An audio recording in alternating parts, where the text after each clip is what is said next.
Welcome to the Eat Y'all Podcast, where we discuss the struggles and successes of the farmers, food producers, and chefs who are working to get better ingredients into restaurants today and to ensure their availability in the future. Eat Y'all is looking for partners to help us show some love to 500 hardworking chefs. With our Care Package program, you can encourage and inspire chefs who fit your target market. Learn more at eatyall.com/love. That's eatyall.com/love. Welcome back to the Eat Y'all Podcast. I'm your host, Andy Chapman, and I've got Marianna here with me, Marianna Chapman. And Marianna, hey, Andy. It's been a little while since we dropped a podcast. It has been a little while. It's been a long, hot summer down here in the South. What have you been doing? Traveling a little bit, actually, to get some new podcast content. So I'm pretty excited about what we're talking about today. I'm excited about what we're going to talk about today, too, because from what we just, in our pre-production meeting, is that what we just had? I guess that's what you'd call it. I think we have 9 episodes on one of my absolute favorite topics. Does that sound right? Yeah, I think we're 9 deep. So we've got kind of an intensive series coming up here on a kind of single ingredient category, shall we say. And I don't think we've ever dived in this deeply into a single topic, single category, but we're about to get knee deep in the beef farming industry. And we did a lot of hard work and research doing this. We had steaks, we had ground beef, we visited 3 different states. We'll have been to 4 states by the time the whole series drops. Yeah. And 5 counting Oklahoma virtually, right? Yeah, maybe so. And it's a topic that I think we're just scratching the surface of. I anticipate that we'll have a lot more to say about beef in the months and years to come, but we both enjoy eating beef quite a bit. I'm glad you clarified that we both enjoy eating too, but specifically beef is one of our favorite meals. It is. And I actually grew up on a farm that the beef operation was a significant portion of. My grandfather was also a beef producer and sold actually animal feed, so nutrition products for beef and other. Oh, Pop sold feed? Yeah. I was all immersed in the animal health and wellness industry, shall we say. I mean, we fed them, we raised them, we ate the animals that we raised on the farm as well as sold them. And so that the family farms that we've met with here really resonate with me because I think there's just a lot of misconception about the beef industry and who's producing this product. And I know firsthand from my own experience, but then I've just had that established for me in our travels this summer, just how small and family farm and small business these quote factory farm beef producers are. And that's something that we'll get into in episode 48 in particular, I believe, when Andy was up in Kentucky with the Hall family and learning about their beef operation. It was priceless when we were standing in a pasture, and this was, a couple weeks ago when I was up there. Amanda Hall, the farmer, looked at us and, there's like 120 steers just hanging out in this beautiful lush grass. And she said, this right here is a factory farm, according to, and she threw the air quotes up, if I recall. But that really resonated with me and the chefs that were there, because a lot of times that's not what you think of, and you don't realize the industry as a whole collective is represented by all of these individual farmers growing 100 head a year, 500, whatever the number is. There's so many little pockets. And I think even on that episode, I don't have them all memorized, but I think Caitlin may even tell us a little bit about those numbers and how big the average family farm is. But that was really neat. Big. Yeah.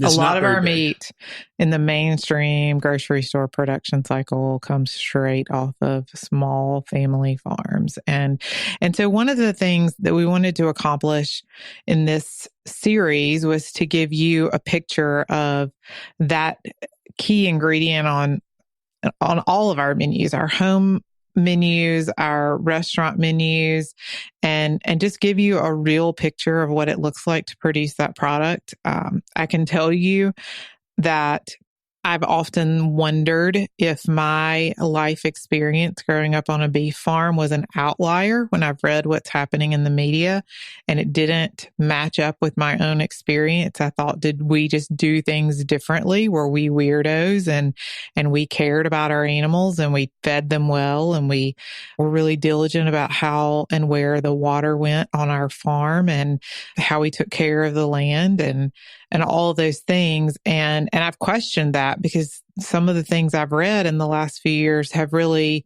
been alarming and they give us reason to double or triple look at where our food comes from and what we're eating. And I can tell you beyond the shadow of a doubt that having been in New York and Kentucky and talking to a farm in Oklahoma and Indiana, and several places in between, even in the last few months, on beef farm operations of a variety of size and scale and spots that they fill in the beef industry supply chain, that we weren't an outlier and that these farmers care about the product to the extent that they are feeding their families exactly what they grow off of their own farms. And they are largely family farms who are very smart and thoughtful, small business owners who are dealing with data beyond what Andy and I certainly have to deal with on a day-to-day basis. They're record keeping things about not just their animals, but their land and their water quality and their soil quality and all sorts of things that they are constantly monitoring and caring for and trying to improve. And that just frankly, what's reflected about this industry in the news is not reflective of reality. It's not, the two things are not matching up in our experience. And so hopefully, we'll let you decide for yourselves. But over these next 8 episodes, this is kind of an intro to those episodes that we have for you, where we'll visit farms in many states and in various pieces of the beef industry.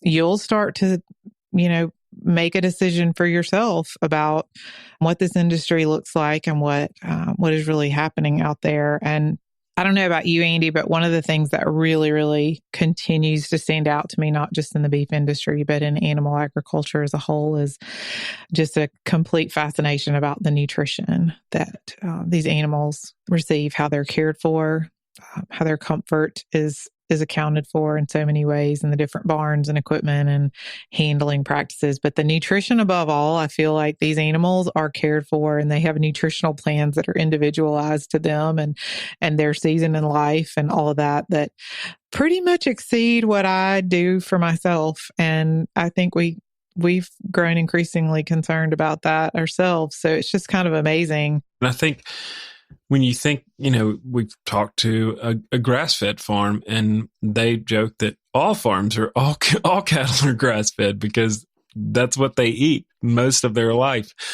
But there are farms that have taken a really, really proactive look at the environment, the soil, the water that gets to the grass, the way it's fertilized, that then they know the statistics, they know the protein level, they know all the things that translate into that ribeye or that ground beef, that the flavor in everything that they're feeding that cow turns into flavor on the plate.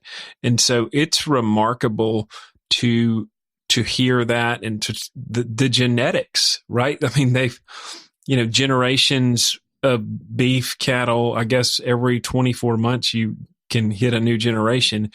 And so over the last however many years, some of these farms have really said, hey, look, we like cows that have easy calvings. And that means that we want to keep the ones that have the smaller heads and that make a better, there's things that Marianna's laughing at me. And also that have great marbling and flavor and body structure. And there's so many characteristics, right?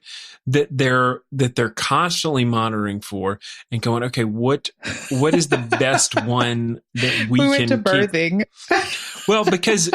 Because Doug Giles was telling us that when he started farming, he really, this is upstate New York, right? Okay. It's In Yeah, right November, outside of the city. December here, we don't have to worry about feet of snow.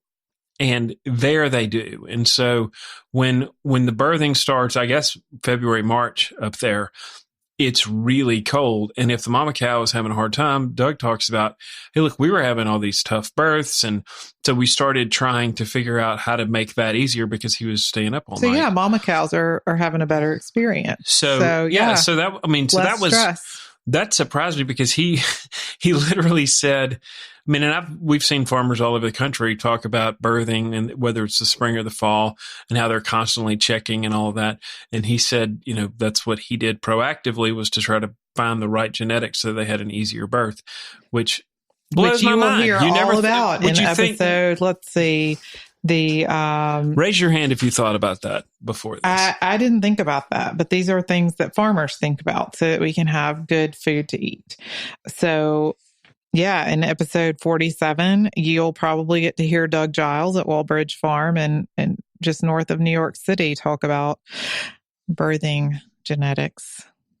Fascinating stuff, actually, that you didn't realize went into the importance of your food.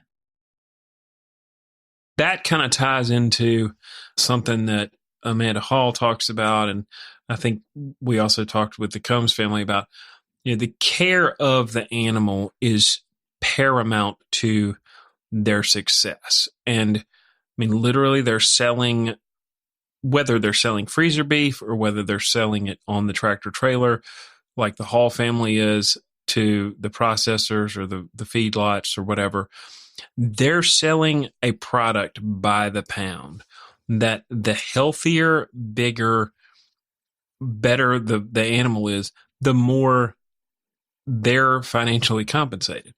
And the more pounds of ribeyes you get to hand the chef or the consumer, the more you make. And so, and whether that poundage is across multiple animals or right. It's the frame of the animal, different farms have different genetics that they prefer, but healthiness of the animal is directly correlated to the small business being viable, the farmer's business. And so, of course, they're going to pay very close attention, which again is a counterpoint to what you might hear in other media channels. Yeah, which it just makes sense. Like if you lose a cow to poor nutrition or something, it costs you thousands of dollars. Sickness, anything. Death during birth. There are all sorts of things that these have huge implications for a business.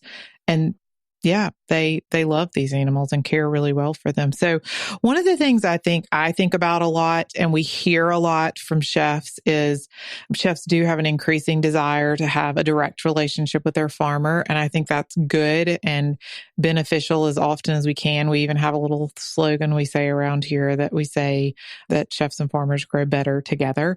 That's a mutually beneficial relationship. But beyond that, what we've learned this summer and have heard a lot about is something called the Beef Quality Assurance Program, the BQAs, and it's a certification program for farmers. And this goes across all sizes of farms, all phases of the beef farming and production industry. It affects things like the transportation of your meat, the safety of the product, the health and nutrition, how they're taken care of when they're sick and when they're healthy, what they eat and don't eat, just lots and lots of things that create a standard in the industry. And we learned this summer that 85% of U.S.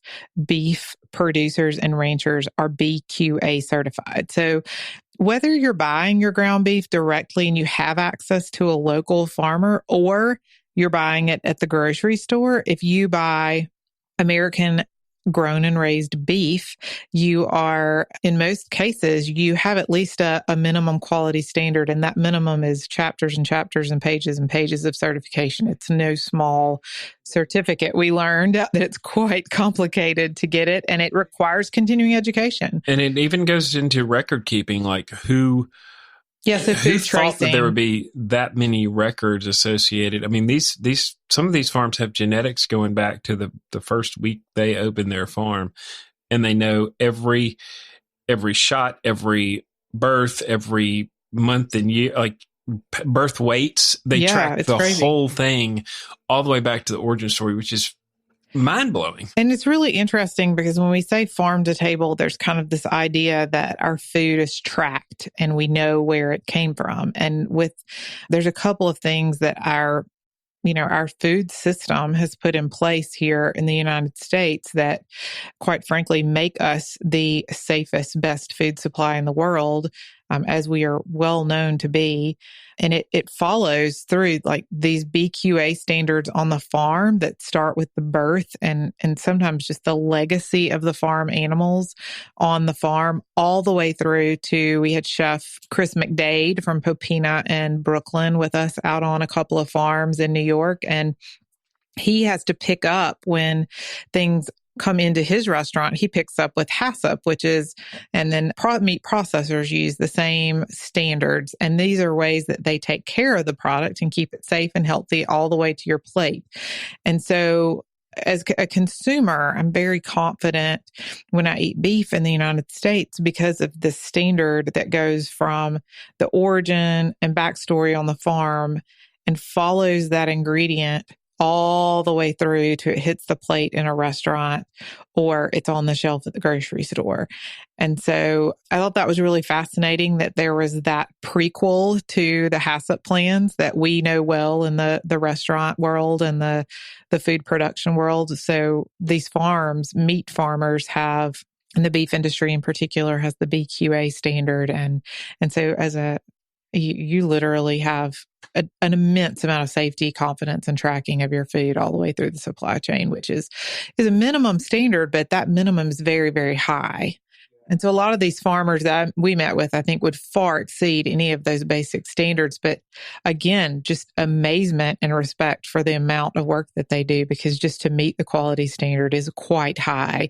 And then to go beyond that is just impressive levels of care to their business and organization. I think we can all agree that the past year hasn't been the easiest. Hardworking chefs are rethinking menus and product offerings while understaffed and overworked.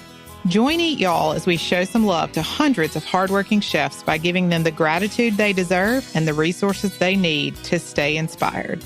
Learn more about how our care package program can work for you at eatyall.com/love. That's eatyall.com/love.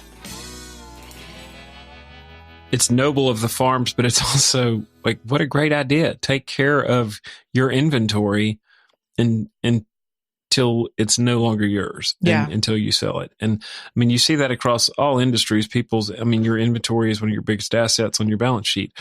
And these farmers' inventory is a living, breathing animal that they have to maintain and take care of. And it's funny is that as we talk to the chefs and the farmers on the farms, one of the things that kind of got joked about was days off, because both of them don't get a lot of days off. I mean, people have to eat 24/7. Well, we don't have to eat 24/7, but there's 365 days a year that I eat every year so far. Every day.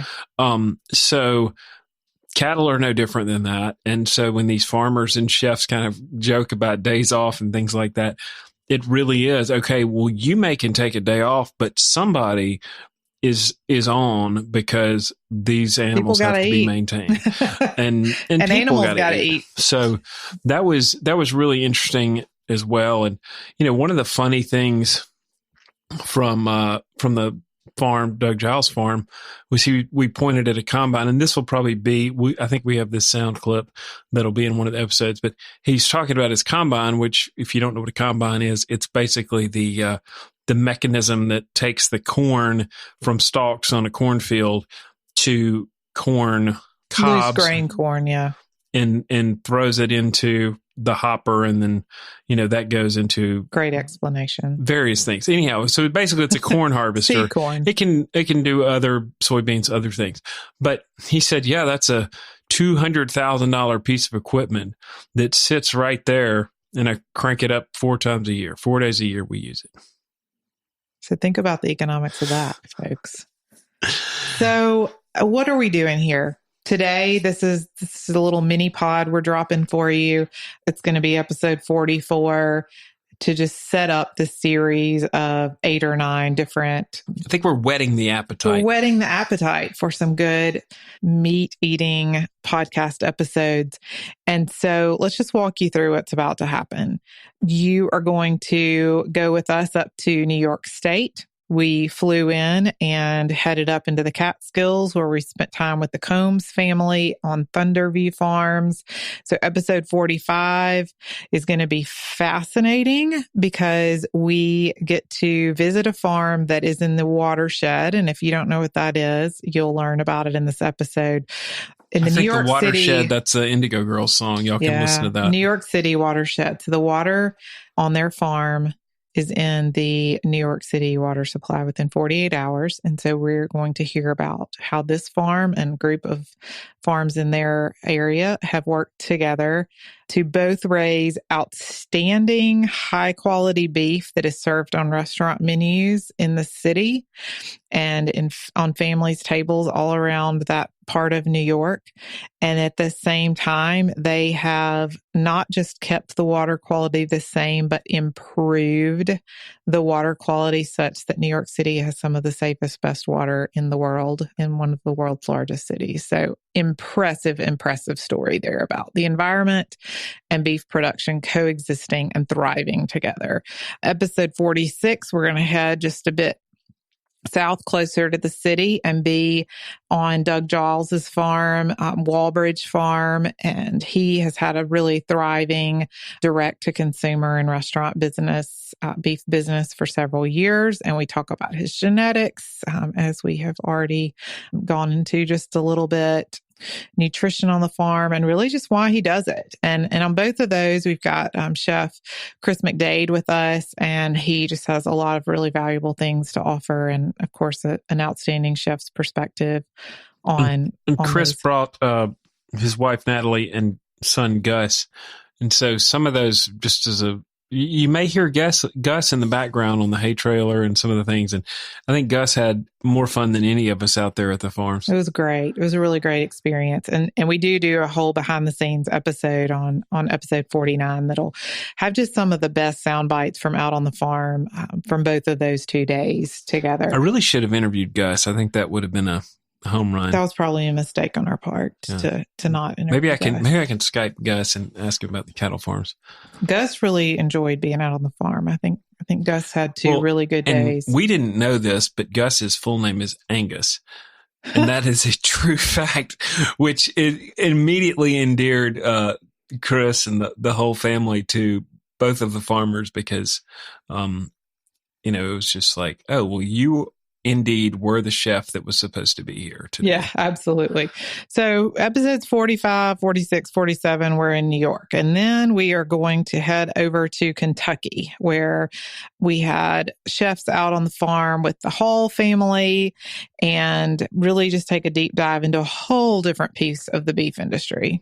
Yeah, that's when we had Justin Thompson from Local Feed there in Georgetown and Johnny Streetman, who is Lex chef, who's worked with Edward Lee and all these other guys that the big shots of Kentucky. And Johnny and Justin took a morning off and joined us on the farm. And then Justin cooked beef from the Halstead farm that literally we handed him. He was closed for lunch, but it kind of worked out great. We handed him the beef and we kind of sat back. I set up the podcast stuff. And by the time I was ready, he had cooked this awesome, 4-course meal, just boom.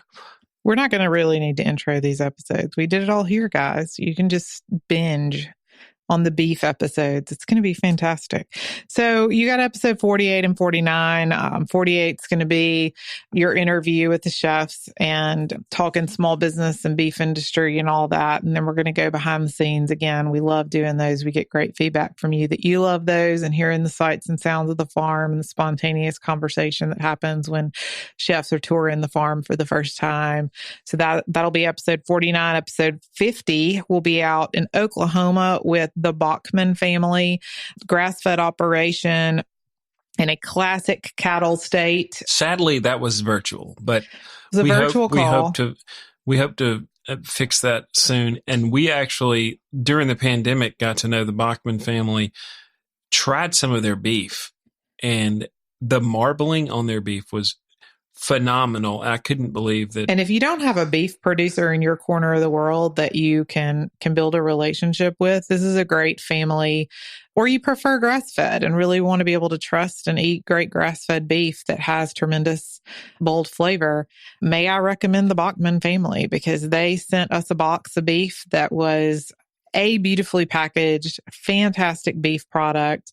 They are geared up and able to ship beef directly to homes across the United States. So that was a cool kind of counterpoint to the more traditional beef industry. And if you're a farmer that wants like a little coaching up on how to tell your story on Instagram, follow Bachman Farms. Amy crushes it. I mean, yeah, whether it's flat tires or cattle rustlers or whatever. I mean, I feel like she's pretty much covered the gamut and on her social, right? On her social media, on Instagram.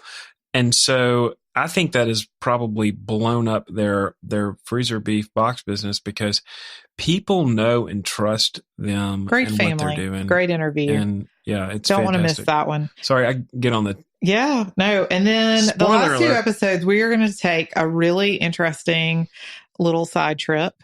We're headed to Indiana and we are going to investigate the veal industry. And so I think that is an ingredient that was the food of kings. It was a European classical dish import to the U.S. It is featured on many, many Italian and French menus still in America. But veal is not just for the Italian restaurant. There's a lot to do with this great protein, has plenty of availability, super healthy and lean. Best of all, right now, price point is super comparable to other proteins. And so we think it's a really interesting opportunity for chefs to be inventive, have access to a new to them ingredient with our younger generation of chefs. And it's an ingredient none of us really know a lot about. We were talking with them and I admitted that, my dad and my grandfather would relish the opportunity to eat a veal dish, but yet it's not something that I think mine and Andy's generation, certainly not our children, are even really super familiar with. And so we're gonna go dive into that and give you a behind the scenes look. I'm taking some chefs along with us to learn about the nutrition and the raising of veal in the United States. So stay tuned for that. Which is still a cow. Just so I know that's a spoiler. We'll get to that. Yeah. I mean, it's not. I think they finish out at about 550 pounds. But yeah, I can't wait to really unpack that because it's interesting. Growing up in Starkville, Mississippi, not a lot of restaurants with veal on the menu that I recall. And even, down here on the coast, it is probably on a handful of menus total out of the whole coast. So we're really excited to dive into that. We love exploring new or passed over ingredients and finding new ways to bring them to more people. And so that's something that you should really look forward to in episode 51 and 52. And that'll give us a big swath over the beef industry. After that, we'll take a break and do some other things. And I anticipate this will not be the last beef series that we do. But for now, for this fall, you'll have the next couple of months into, I think, the early October. Every week, you'll be able to get a good hearty bite of the beef industry. So stay tuned for that. And this concludes the recording of... That's it. You get the last word? How do you get the last word? This is my podcast. We've never done a mini pod together. No, we haven't. And we haven't done a series in a really long time. So we're pretty excited about this. Also, quick plug, not beef related, sweetestchefs.com. Go check it out. Pastry chef competition, Orange Beach, Alabama. You're going to want to go. September 17th. Yep, it's going to be epic. I've been talking to chefs all week, getting them lined up from Baltimore, from Ozark, Missouri, from Chattanooga, Birmingham, Jackson, Mississippi, Orange Beach, all over the place. You're going to love it. And if you like dessert, sweetestchefs.com is going to be an awesome pastry chef. And look, if you're a pastry chef, follow us, keep in touch because we do have this great event and would love to connect with you. all chefs, you should go follow us at Let's Eat Y'all on the Instagram, Twitter, and everywhere else that if you're out there, we're probably there too. So, and if you have not followed, rated, or reviewed this podcast, we would really love it if you. Yeah, what are you doing with your life? If you haven't clicked, given us a rating and review, what are you doing with your life? Right. Just kidding.